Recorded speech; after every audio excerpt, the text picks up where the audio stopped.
So I'm here with one eye swollen shut. I'm looking bad, feeling worse. The queen is going out the door. Partners look at me. Dog, you gonna hold this shit down by yourself looking like this? Yo, homie, I am disabled, but Nigga flies me, ain't a nigga cold as me, ain't another nigga got a swag quite like. But hold up, that's the way I feel. But hold up, but that's the way I feel.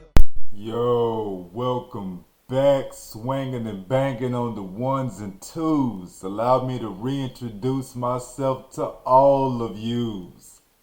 I am Kendrick Avant, the multiple sclerosis outlaw, an agent of gratitude, and this is your new podcast, Disabled But, where I'm here to talk about, to discuss, to show you, to exemplify life beyond the disabilities, life beyond the handicaps, life beyond whatever chronic illness they say you have.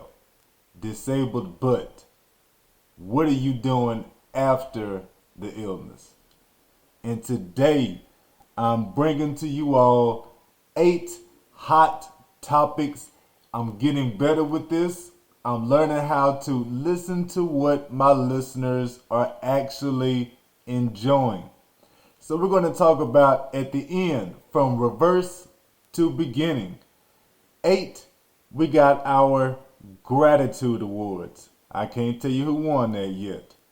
At number 7, we have what are we watching here?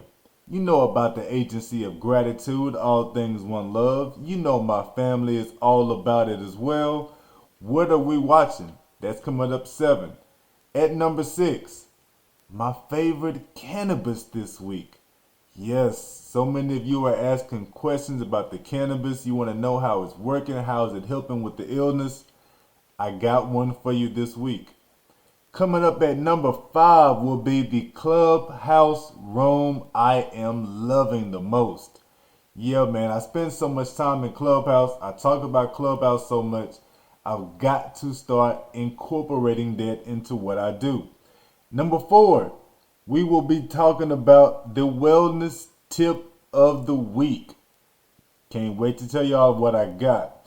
At number 3, what have I learned this week? And I have really been on it because I've been speaking with Cece and she was the social media manager. Yo, man, I learned a lot. At number 2, I got blog changes. And number 1, let's talk about the optic neuritis that I went through last week. Yes, man, optic neuritis. That is a condition of multiple sclerosis where the nerves are actually affecting the eyeball. If you're asking me what specific part of the eyeball, I'm not a medical doctor. That's not what I'm here for, man. All I can tell you is that my eye was sorely inflamed. It was the right eye. It did the type of thing where if you were a kid, you might remember having pink eye, where your eye gets all swollen up and it leaks and runs, water all day, whatever that is. Yo, man, that came with pain. I felt like I had a headache specifically inside the right eye. It was not an all over headache. It wasn't a headache that goes from front to back. It was like a headache in the middle of my eye. My eye turned red. It stayed red. It's still slightly red. I'm on week number 3 of it. So it's really, I feel like I'm over it. My vision is, I don't know where my vision is normal, people. Let me just say that. My vision is pretty much normal now. I feel like I'm over it. But yeah, man, that optic neuritis is something else. If I had to give it a level on the level of 1 to 10, 1 being the lowest, 10 being the highest, I would say the highest it got was a 4 or a 5. Highest it got was a 4 or a 5. Issues of the back, I consider to be 7s and 8s. Really, issues of the back end up being 8s and 9s. Yeah, issues of the back got 8s and 9s. Neurosis is more like the 5s, 6s, and 7s. So that was below. It was below all of that. It was the lower level campaign compared to those. Now, what I want you to understand is that with that optic neuritis, the reason I know it wasn't just some pink eye is because I'm telling you how bad the headache was, the pain was, the inflammation was on the right side. The left eye could not stay open because the right eye is swollen up, the left eye is doing all that blinking and everything, trying to hold on to the light that's coming in. And I feel like the longer I keep my left eye open, all the pain, all the light is coming in the left eye, flushing over my nose, and slamming into the headache on the right. So I pretty much tried to just keep my eyes closed. I dealt with it best with an eye patch, man. I got an eye patch to put that over the right eye. That helped out a whole lot. That helped out a whole lot. And then after that, I cheated. I went on ahead and started popping these 800 milligram anti-inflammatories. Man, I was taking 1,600 every 4 hours. And I know I shouldn't do it. Every warning label on the medication says not to do it. I tried just taking 800 milligram anti-inflammatories and tried to just rock with that for the 4 to 6 hours. But I feel like the 800 milligrams helped a little bit. But after a day or two, man, of doing it like that, I realized I had to go a little bit harder. I had missed a whole week of work, so I was desperate to get to work. Man, I was taking 1,600 milligrams. I did that for 2 days. I did that for half of a Monday. Did that for all throughout a Tuesday. And then towards the end of the shift, I stopped taking them because I knew I had Wednesday off. And then Thursday, today is Friday. It's been the eyeball has been considerably better. But I tore my stomach up. I've been backed up. The hard, rough, heavy constipation. I've got those. I've spoken to you all before about that stomach convulsion. I have ulcerative colitis. I also have irritable bowel. I also have irritable bowel syndrome. So I know anti-inflammatories are not good for me. I know that the pain relievers make the ulcers bleed, can cause more pain with that. So I try my best to never ever take pain relievers. But an anti-inflammatory, I'm gonna take that. And that's what I did. Do I feel like it worked with the eye? Yes. Was it worth it when it comes to the discomfort in my stomach? Man, I wish I could have just gone a couple of weeks with the pain it was, and not had to deal with the discomfort of the stomach. Because now that I'm backed up, there's no position I sit, I lay where I can find comfortable. I go to the restroom constantly, and a lot of times it is unsuccessful. Yet I have the pain, the convulsions, the cramping, and I stopped taking the medicine on Tuesday, right around 4, maybe 4 or 5 o'clock, and it is now for the time of this taping, it is a Friday night, 8:30. So I have now pretty much been about 3 days with it out of my system, and my stomach is better than it was.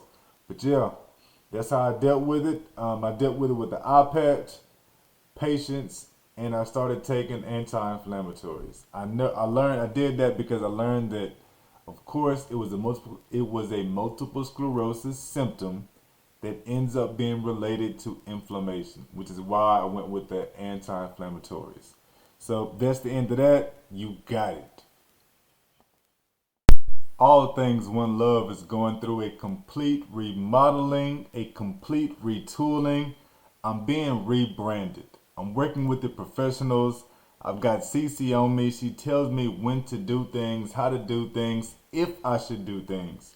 She comes to me with different options, and if I don't like it, I give her what I'm thinking, and then she tells me yay, nay, mixes and matches it with what she already has going. I'm really, really loving it.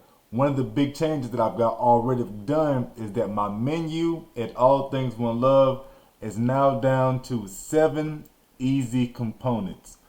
Welcome tab, we have the products and services. Then you are followed up with mindset, gratitude, wellness, a contact me page, and my last, definitely not least, is the favorite. That's my quick links, which has all the books. It has the audio book of If You Can't Get Better, Be Better. It has the Facebook blog. It has the YouTube page. All the quick links that connect you with what we are doing, what we are building, how I'm exemplifying to everybody with an illness to keep going, keep grinding. It's right there on their quick links. I'm loving the way she has got me thinking with this. And the best part of this is that I have a new service called the Agencies of Gratitude. That's where I'm aiming at schools and businesses. I want to come to you and help you learn how to use a gratitude journal at your school, at your business, to develop better and stronger communication skills and relationships with the students you teach and the employees who are serving your company. Gratitude journals are going to prioritize the mental health. It's going to increase their participation. You're definitely improving the relationships because you're building on what they are interested in.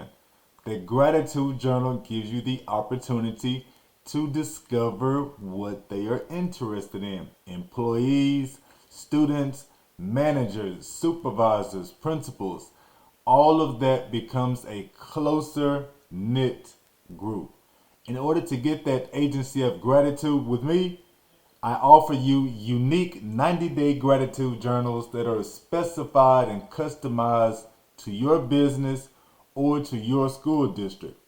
At level 2, I'm going to personally lead the gratitude journal for that 5 to 10 minutes every single day. You tell me the time, you tell me the place, and I'm going to be there with my gratitude journal, exemplifying and showing exactly how it works. At level 3, I'm going to speak directly with the leadership of your school or your business. And every week, I will have those gratitude talks, those inspirational messages that I send will have a directed base. If you want me to focus more on how employees park, then I'm going to focus more on how employees park and give people an opportunity to see life not as what you're telling them they can't do, but to see all the greatness in doing it a different way. Finally, at level 4, when you have done that 90 days, when I have met with you 12 times, when I have directed these inspirational talks so that your leadership knows exactly how to handle, so that your leadership knows that we can solve problems, on those last 9 months, I'm meeting with you once a month and doing the same thing. Because by now, each of your employees working with me can do this on their own, can find these gratitudes, can direct these gratitudes, and this becomes a skill at your school, at your business that you can take and move on. It is called the Agencies of Gratitude, and by contacting me, we are definitely open and ready to get it going. Thank you very much. Business tip I learned this week is working on these hashtags. So different platforms have different levels on how many numbers you can use the hashtags. Example, on Instagram, you're supposed to stay under 30. That's obvious because you cannot actually make your post if you go over 30 hashtags. What you may not have paid attention to is that those hashtags, if you are not on point with it, you're going to end up identifying whatever your post is with something you may not intend to. Lately, I've been using the hashtag no healthcare. I use that because I have poor healthcare. I can't afford to see different types of doctors because my insurance will not cover it. However, I had no idea that no healthcare was a big thing with the Donald Trump type stuff, and I don't want any of my posts associated with Donald Trump. So I've had to learn, stay away from different hashtags and make sure I know what I'm doing. I can't just put no healthcare because I'm thinking no healthcare, because that no healthcare hashtag actually is tied to Donald Trump and all the stuff he was doing with his political agenda. Another thing of how hashtags work. 30 is the maximum you can use on Instagram. That means when you make your initial post, you really need to put about 24, 25. That way you're giving yourself 5 or 6 to use in the comments. It's not just 30 for the post. You want to stay 30 for the entirety of the post. So if you use 25 hashtags in your post, that means you only got about 5 hashtags you can use in all of your different comments to people. That's the lesson I learned this week, and I'm using it with my business to make things get a little bit better. You can use it too. I'm out. Every time I get to him raw. The wellness tip today, I've got to remind y'all, I've constantly got to remind y'all to stay on top of your water. Now, theoretically, for health reasons, you're supposed to have about half the amount of your body weight in ounces. Example, I weigh about 160 pounds, so I should have at least about 80 ounces of water a day. But even I know at this point in my wellness and my journey, I need more than 80. I'm best if I have between 100 to 110. If I get over about 120, 130, then I begin to mess myself up and I'm really jacking up how I use the restroom and everything. But if I stay right at that 100 ounces, I'm able to have bowel movements. When I go back and forth for those 15 trips you feel like per hour to use the water and make the water, something actually comes out. All that is because I stay on top of my water. And that is the wellness tip of this week. You put that with how your skin feels. You put that with if you drink your water, you don't eat as much. You don't need to eat as much. That goes in with helping out with your body weight. All of that starts with drinking your water. That's your wellness tip. See y'all next week. Folks, Clubhouse is so much my jam. I've got to include that as a part of the podcast. So every week, I'm going to tell you what Clubhouse room I've been rocking and loving and grooving and jiving with the most. Right now, for the past week or so, it has been the sustainability leadership rooms.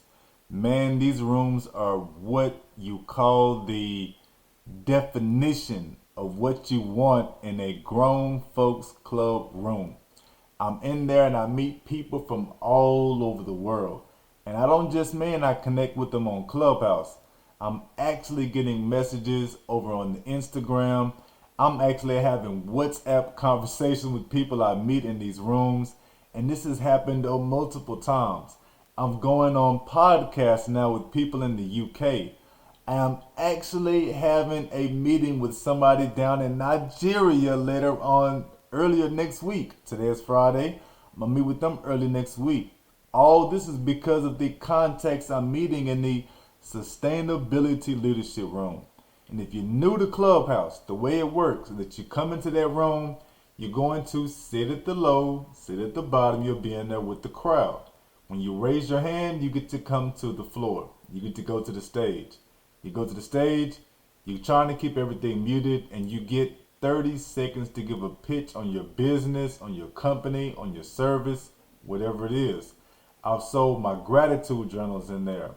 I have spoken with people who want to bring gratitude journal to the school in there.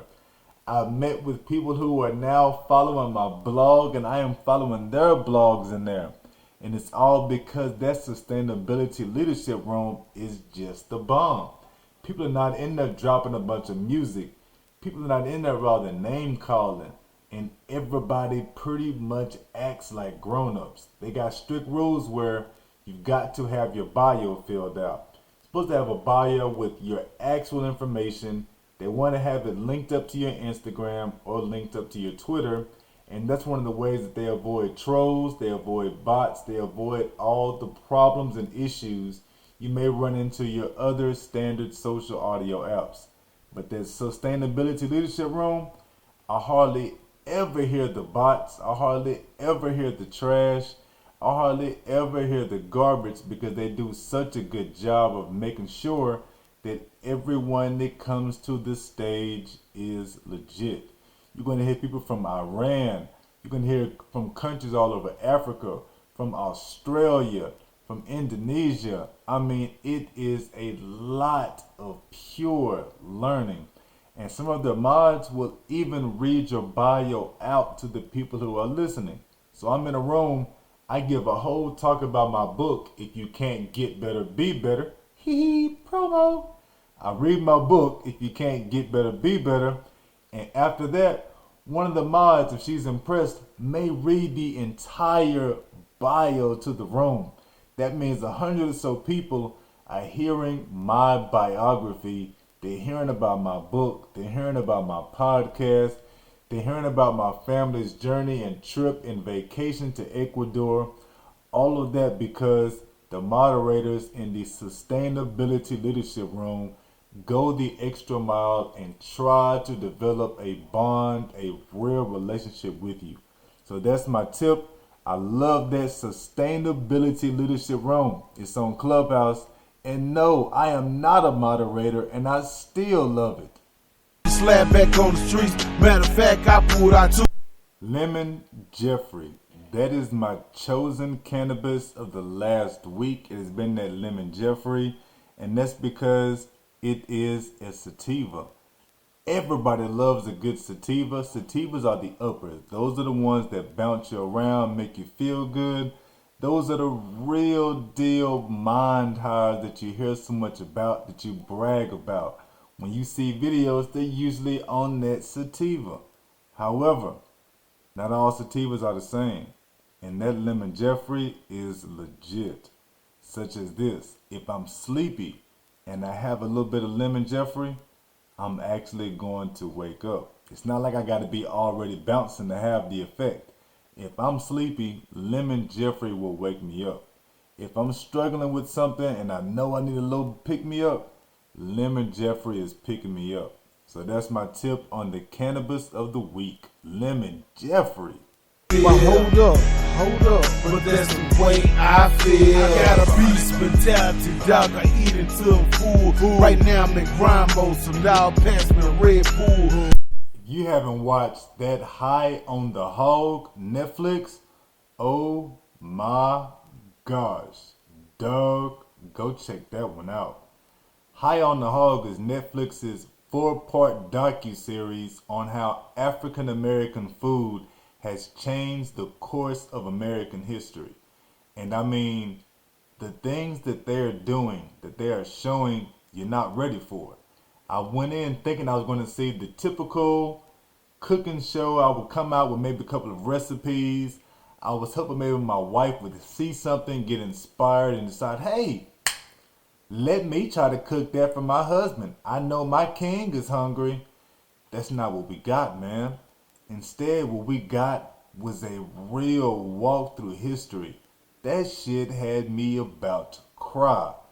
And it's hosted by Steven Satterfield. I had never heard of Steven Satterfield before this. He ends up being born in Atlanta. The dude is a black sommelier. That how you say it right? Sommelier. That means when you go to those expensive fancy wines, he's the dude that comes out and tells you about the wine, where it came from, how strong it is, pairs it with whatever kind of steak you have, tells you, oh no, I don't think that ought to go with your fish. You ought to have a lighter version of blah, blah, blah. I mean, like, yo, man, a black sommelier. I even saw a Netflix movie about it maybe a year or so ago. He said, according to his bio, he went to Oregon because he left Atlanta. He wanted to be a cook. So he goes to Oregon culinary school, does culinary school, the whole nine. And when he gets done, somewhere along the way, he falls in love with wine. And I can't knock the man for that. So he has that going. He was doing all type of stuff behind the scenes, podcasting, hosting stuff, blogs. He was on food series, all types of things, but he was always behind the scenes. He said Netflix approached him for this docuseries, High on the Hog.